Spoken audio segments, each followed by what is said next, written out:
parecido ao falar sobre os redimidos de Deus. Só que ele fez isso com um propósito muito maior e muito melhor. O livro de Apocalipse, como nós sabemos, e talvez já temos a nossa impressão sobre esse livro, é um livro que muitas pessoas têm dificuldade. Não é um livro que nós temos facilidade em compreender a sua mensagem, aquilo que ele nos anuncia. Porém, nós muitas vezes, por essa preocupação e dificuldade que apresentamos, nós acabamos perdendo a chance de desfrutar da esperança que esse livro anuncia. A minha intenção, um dos propósitos dessa pregação, é justamente que nós tenhamos o desejo de conhecer mais esse livro. Mas claro que a mensagem não é sobre um panorama de Apocalipse, mas é justamente uma exposição sobre essa passagem que nos fala sobre os redimidos de Deus. Desde o capítulo 12, João tem falado sobre várias circunstâncias que à primeira vista são aterrorizantes. O capítulo 12 começa com uma visão preocupante. João vê um grande sinal no céu. Ele vê uma mulher vestida do sol, com a lua debaixo dos seus pés, uma coroa de 12 estrelas na sua cabeça, e que estava grávida. Estava prestes a dar à luz. Só que ao mesmo tempo, João vê um grande dragão. Um dragão tenebroso. Ele vê então um dragão grande, vermelho, com 7 cabeças, 10 chifres, e nas cabeças 7 diademas.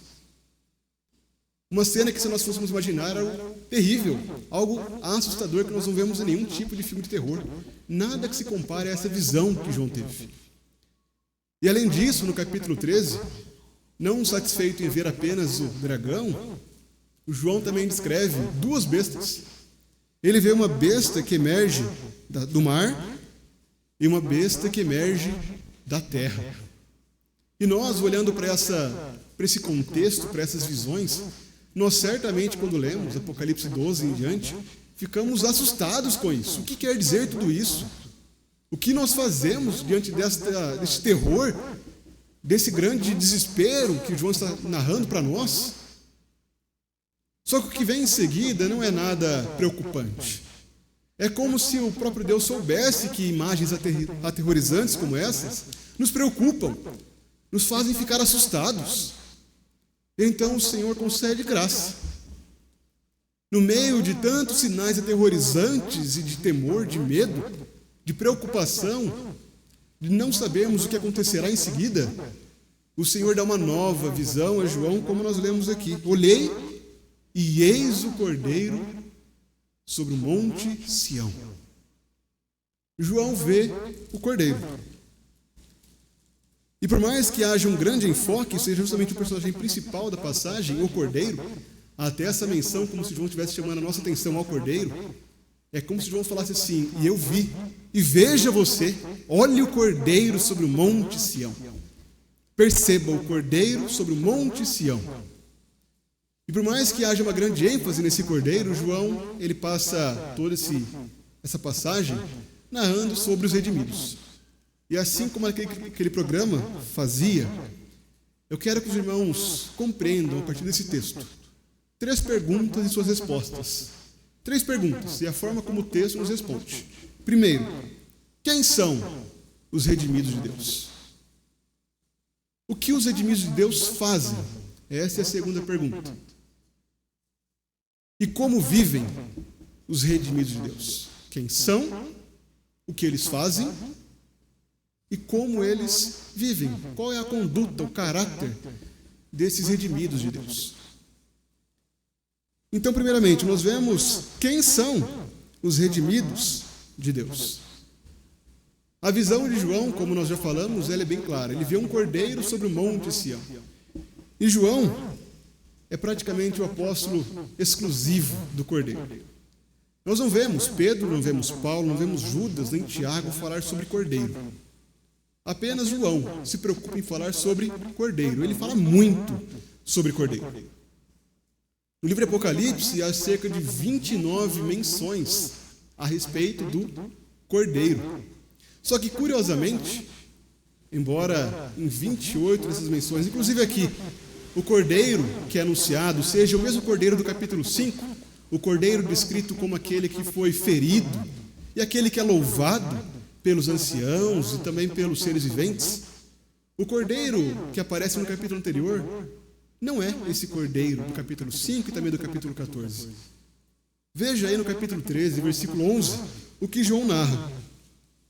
Vi ainda outra besta emergir da terra, possuía 2 chifres, parecendo cordeiro, mas falava como dragão. Esta é a única menção de João a respeito de um cordeiro, mas que não é Jesus. Ele parece um cordeiro, só que ele fala como dragão. Ele parece com Cristo, só que a sua voz é igualzinha àquela que falou com Adão e Eva no Jardim do Éden. É exatamente Satanás chamando homens para si, falando como mensageiro de Satanás, falando como um dragão.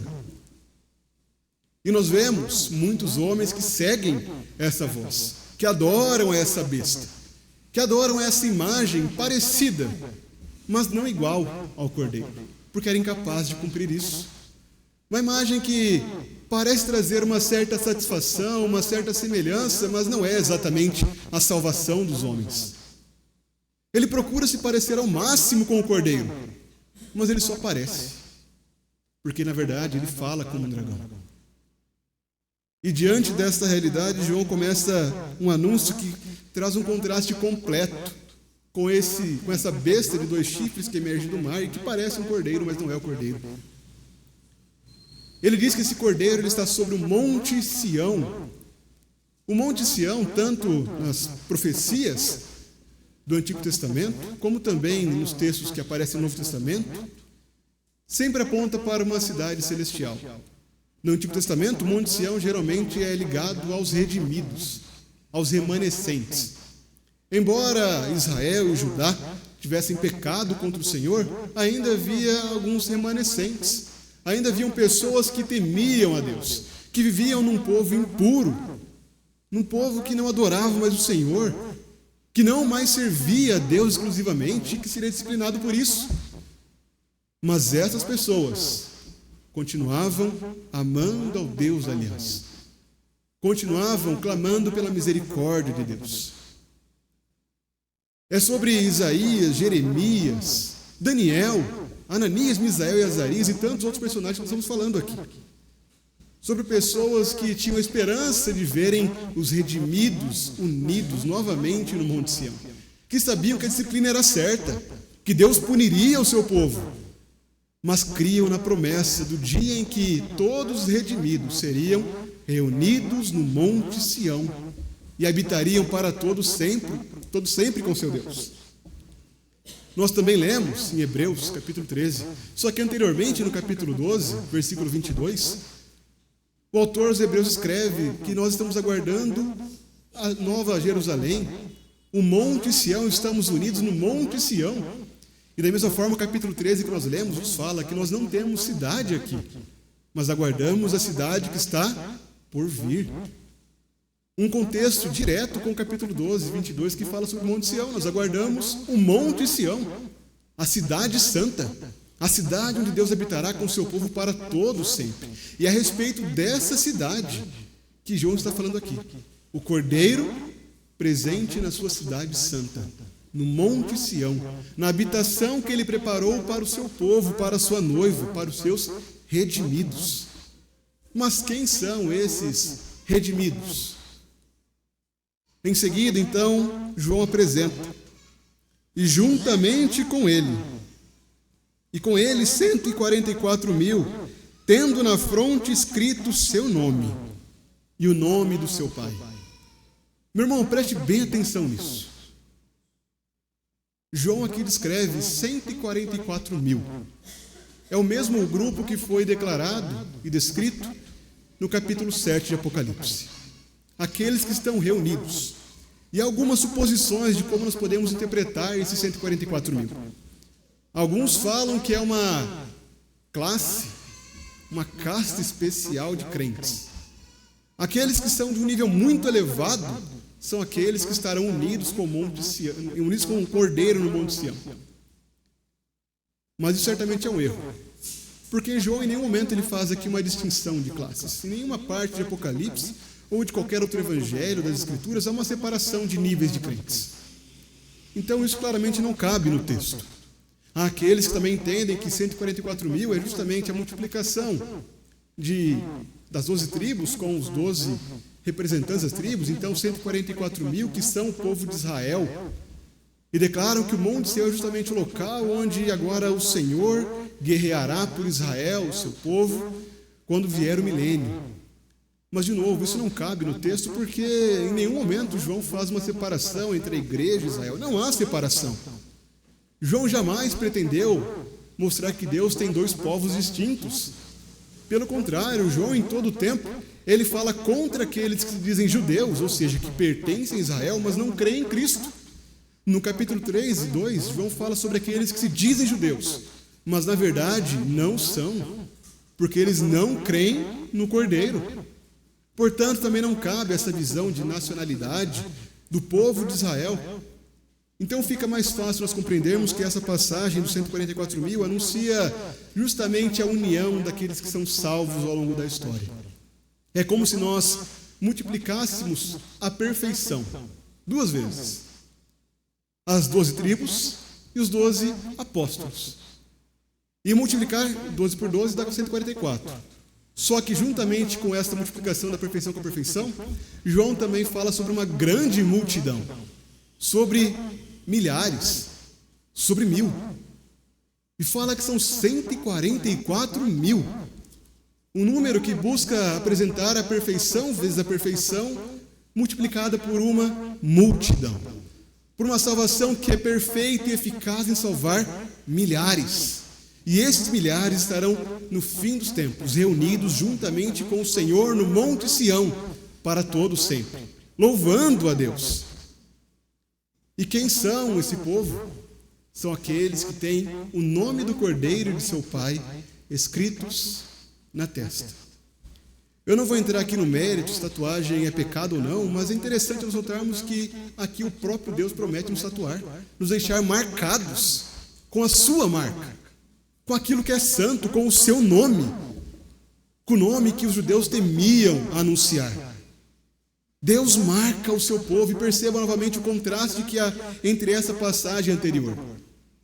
Muitas pessoas têm medo daquele terror chamado a marca da besta.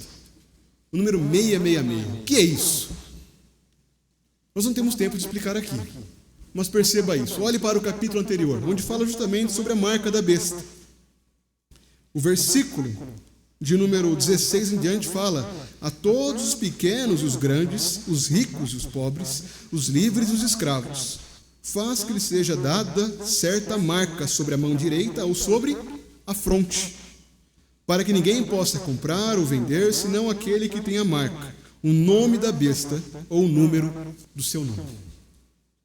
Mas o que João fala para nós aqui? Para nós ficarmos preocupados, para ficarmos por aí seguindo teorias sobre se a marca da besta é o novo chip do banco, ou se é algum outro sinal que é feito por aí, ou qualquer outra nova tecnologia, algo do tipo. É isso que João pretende de nós? Não. Diante desse sinal da marca da besta, João fala assim: mas vocês que são redimidos, fiquem tranquilos, porque é o próprio Deus quem marca vocês na fronte. Não se preocupem com 666, com marca da besta, com sinais, porque os redimidos de Deus são marcados por Ele. Não tem escapatória. Se você pertence a Cristo, você já é marcado com o nome dele e de seu Pai. Você já possui o selo da promessa. Já há uma esperança segura e firme que te mantém como uma âncora na sua alma, seguro em meio às tempestades desse mundo. É para isso que João aponta. Ah, sim, o dragão perseguindo. Ah, sim, a besta que emerge do mar, a besta que emerge da terra, mas nada disso nos assusta, porque nós possuímos a marca do Cordeiro. O nome do Cordeiro, o nome do seu Pai. E o que isso significa para nós? Ser redimido de Deus, o que isso significa? Como nós sabemos se somos redimidos de Deus? Nós portamos o seu nome. Nós agora somos os seus representantes nesse mundo. E é nossa função como parte do povo de Deus caminharmos em segurança, não temerosos pelo que tem adiante, mas seguros de que o nosso Deus nos conduz e de que Ele mesmo nos selou e nos marcou para alcançarmos a esperança prometida. E ao mesmo tempo sabemos que enquanto vivemos aqui, nós portamos o seu nome. E cabe a nós vivermos como portadores do nome de Deus. Se nós, meus irmãos, não vivermos em santidade, não dermos bom testemunho, nós estaremos fazendo pouco caso do nome que está sobre nós. Seremos negligentes para com o nome de Deus. Estaremos usando o nome de Deus em vão e quebrando o terceiro mandamento. É nossa função, meus irmãos, darmos bom testemunho, zelarmos pela santidade e anunciarmos a Cristo em todo o tempo, em sermos fiéis ao Senhor, em sermos fiéis portadores do nome de Deus. Se nós não somos reconhecidos como parte do povo de Deus, se há amigos que ficam assustados quando descobrem que somos crentes, há algo de errado conosco. Nós não estamos portando o nome de Deus da forma como deveríamos. Aqueles que são redimidos de Deus, eles possuem uma identidade. Quem são os redimidos de Deus? Aqueles que são identificados com o Cordeiro, seu Pai. Esses são os Cordeiros de Deus. Aqueles que possuem o nome do Cordeiro de seu Pai na fronte. E João não para por aí, ele também anuncia em seguida a atividade que esses redimidos realizam. João ouve uma grande voz. Ele traz aqui três comparações para conseguir assim tornar essa voz mais audível para nós. Ele fala que essa voz era como o som de muitas águas. Ele fala que essa voz era como um grande trovão, que é um grande contraste aqui, né? Primeiro, a calmaria, aquela alegria que nós temos em ouvir o som do mar, mas em seguida João fala também sobre um grande trovão, sobre um som retumbante. E em seguida ele volta a falar sobre um belo som, um belo e doce som. A voz que eu ouvi era como de arpistas quando tangem a sua harpa. João procura tornar essa voz audível para nós. E assim fazer com que nós também almejemos o dia em que nós estaremos não somente ouvindo essa voz, mas sendo participantes desse grande coro.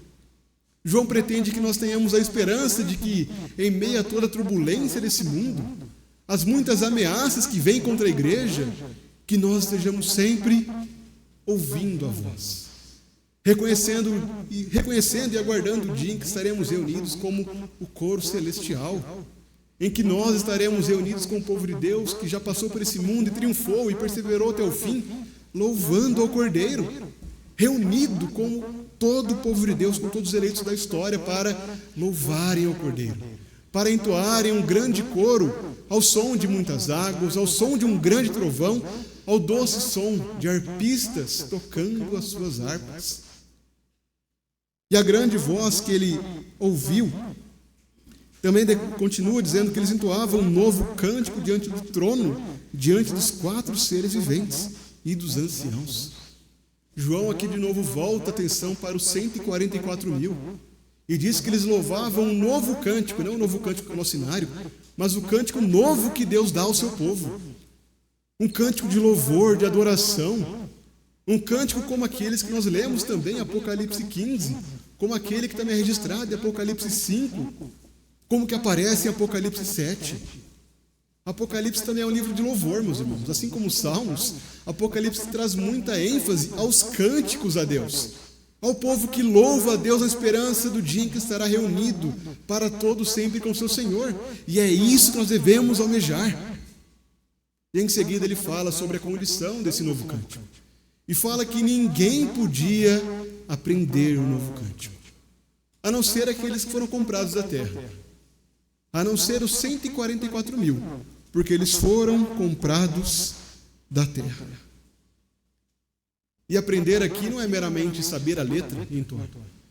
João ele não pretende apenas falar que as pessoas não conseguiam compreender o coro, ou não conseguiam pegar o ritmo, ou não conseguiam decorar a letra. Não é isso que ele fala. O sentido que João dá aqui a aprender essa letra é como aqueles que aprendem uma música e a cantam com todo o seu coração. Aquelas pessoas que nós ouvimos cantar e que parece que nos emociona, que a gente fica tocado por aquela voz, porque nós vemos paixão naquela voz. Não é meramente usar o talento, o dom que Deus deu àquela pessoa, É uma pessoa que canta e canta tão belamente, de uma forma tão profunda, que os seus ouvintes se emocionam, ficam tocados por aquela música. E é sobre louvar a Deus dessa forma que João fala. Não é saber uma letra meramente, mas é ter aquela letra gravada no coração. É louvar a Deus da forma mais sincera possível. É louvar a Deus com todo o seu coração, é sentir aquela música na alma. E esse é o nosso grande final. É para isso que nós somos chamados. As pessoas acham que louvar a Deus por toda a eternidade é chato. Talvez alguém aqui tenha escutado isso de algum amigo que não teme o Senhor. Eu não quero ir para o céu porque o céu deve ser muito chato. Imagina ficar uma eternidade toda cantando a Deus, que coisa mais monótona. Mas é interessante porque nós vemos muitos artistas vindo para o Brasil e o grande alvoroço que isso causa. Por que será? Será que há algo diferente naquela música? Será que quando nós vemos uma música bem entoada, aquilo não mexe no nosso coração? Não nos faz ficarmos ansiosos para ouvir aquela pessoa? E se artistas limitados, homens falhos, que não são perfeitos, desafinam, cantam errado, esquecem a letra, atraem tantas pessoas porque têm um talento, quanto mais um coro que é perfeito. Quanto mais uma voz que é de muitas águas, de um grande trovão, de arpistas tocando as suas harpas. Esse cântico será um cântico monótono, meu irmão. Será um cântico para todo sempre, que deve encher o nosso coração. E a pergunta é, o que tem enchido o seu coração? Que música você tem guardado no seu coração? O que você tem escutado no seu fone de ouvido? Qual que é a música que mexe no seu coração? É uma música que realmente declara a grandeza de Deus, a fidelidade, a beleza que é na obra de Cristo? Não é uma música qualquer aí sobre traição, adultério, prostituição? O que enche o seu coração de esperança? O que te faz desejar ouvir uma música? Apenas uma batida? Uma sinfonia? Uma harmonia? Ou um cântico que realmente transforma corações? Um cântico como nós lemos, que bendito é o Cordeiro, que todas as nações proclamem que só o seu nome é santo. Que nós, meus irmãos, sejamos zelosos para nossos filhos. Que ao invés de colocarmos qualquer música aí, que fale um pouco da Bíblia, que seja bem fútil, mas que fale da Bíblia, não seja suficiente. Que enchamos os nossos filhos de músicas boas, com boa teologia, com louvores a Deus. Que mais do que cantar que Zaqueu estava em cima de uma árvore, eles reconheçam que houve salvação na casa de Zaqueu, porque ele creu em Cristo, e que almejem também viver a salvação de Cristo. Que mais do que saber que Jesus acalma a tempestade, eles reconheçam que o próprio Jesus acalma o nosso coração das tempestades da vida, e que eles não têm o que temer. Que as músicas, meus irmãos, nos ensinem e façam com que o nosso coração brilhe e almeje o novo cântico que entoaremos com Cristo para todo sempre. É isso que os redimidos fazem. Eles louvam a Deus para todo sempre. Não é apenas no domingo, mas a sua vida é louvar a Deus. A sua vida é um louvor constante a Deus. O que eles mais amam fazer é louvar a Deus. E é por isso que a eternidade não é monótona, não é chata para eles. Porque eles amam fazer isso. É para isso que nós somos chamados. E por último, meus irmãos, além de vermos que os redimidos têm uma identidade, logo, quem eles são? São pessoas identificadas com Cristo, com o Cordeiro. Eles têm o nome do Cordeiro na fronte e o nome do seu Pai também. Além de vermos o que os redimidos fazem, eles louvam a Deus em todo o tempo e almejam o louvor eterno. Nós também vemos o caráter, a conduta dos redimidos. Logo em seguida, no verso 4, João fala: são estes os que não se macularam com mulheres, porque são castos. Essa é a primeira perspectiva, o primeiro aspecto que João fala sobre a conduta. Ele fala em primeira mão que eles são castos. Eles não se contaminaram com mulheres. E novamente, já repetindo o que eu já falei, não há aqui uma distinção de uma classe especial.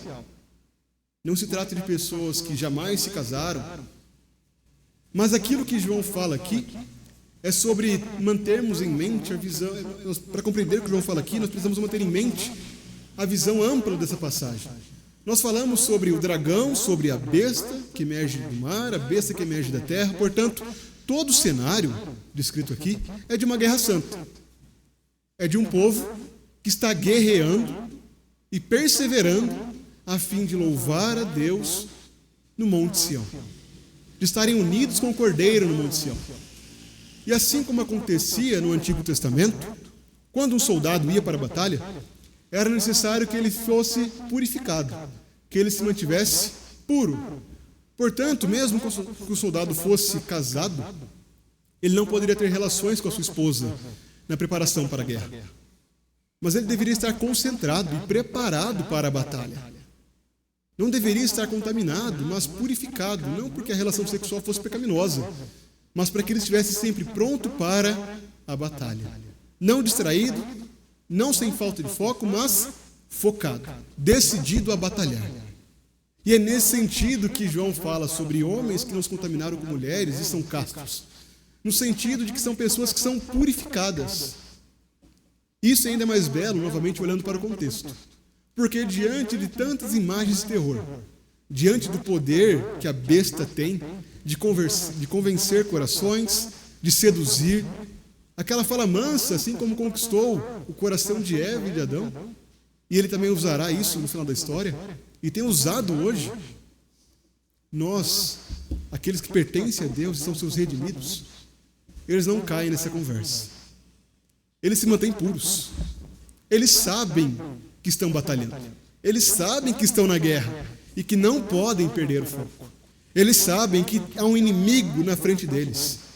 E sabem que é necessário manterem todo o foco, não se distraírem com nada desse mundo, mas estarem puros. Enquanto o mundo é contaminado pelo pecado, pela corrupção, pela falta de temor a Deus, os redimidos, eles têm uma conduta pura. Eles são castos. Eles não se contaminam com a prostituta descrita aqui em Apocalipse, com a grande meretriz. Eles não cedem aos seus desejos, mas eles, como fala o texto em seguida aqui, eles seguem o Cordeiro por onde quer que vá. Crianças, já brincaram de o mestre mandou? Qual que é o intuito da brincadeira? Há um mestre e o que ele fala você obedece. E às vezes seu amigo faz um pedido difícil, não é? E você tem que se virar para fazer aquilo. O mestre mandou subir na árvore, você se vira e escala aquela árvore. E aqui, de forma análoga, João fala sobre um mestre que também conduz o seu povo. O mesmo Cristo que falou, aquele que quer vir após mim, negue-se a si mesmo, pegue a sua cruz e me siga. É aquele que é dito aqui que chama o seu povo para si. E os seus redimidos vão. Aonde quer que o Cordeiro vá, eles vão. Eles seguem o Cordeiro. E a pergunta é, meu irmão, você tem seguido o Cordeiro? Nós muitas vezes ficamos preocupados com o nosso futuro. O que será do dia de amanhã? Como serão as tarefas da semana? Como serão as tarefas da semana? Será que aquele exame que eu fiz a semana passada vai dar certo essa semana? Será que está tudo bem comigo? Há algum problema, alguma questão na minha saúde? Será que meu filho vai bem naquela prova que terá essa semana? São muitas preocupações que tomam conta do nosso coração. Mas há uma certeza para os redimidos. Eles seguem o Cordeiro onde quer que ele vá. Não importa o caminho que está diante deles. O Cordeiro vai na frente. É o Cordeiro quem conduz. E o Cordeiro faz com que todas as coisas cooperem para o bem do seu povo, daqueles que o seguem, dos seus redimidos. E essa verdade deve nos trazer conforto. Por que nós andamos ansiosos? Por que nos preocupamos tanto com o dia de amanhã? Como Jesus disse, basta cada dia o seu próprio mal. Busque o reino de Deus. Siga o Cordeiro onde quer que ele vá. Isso basta. Não é necessário mais nada, meu irmão. Mantenha-se puro, siga o Cordeiro, continue caminhando firme, em santidade. Em seguida, João faz mais uma declaração.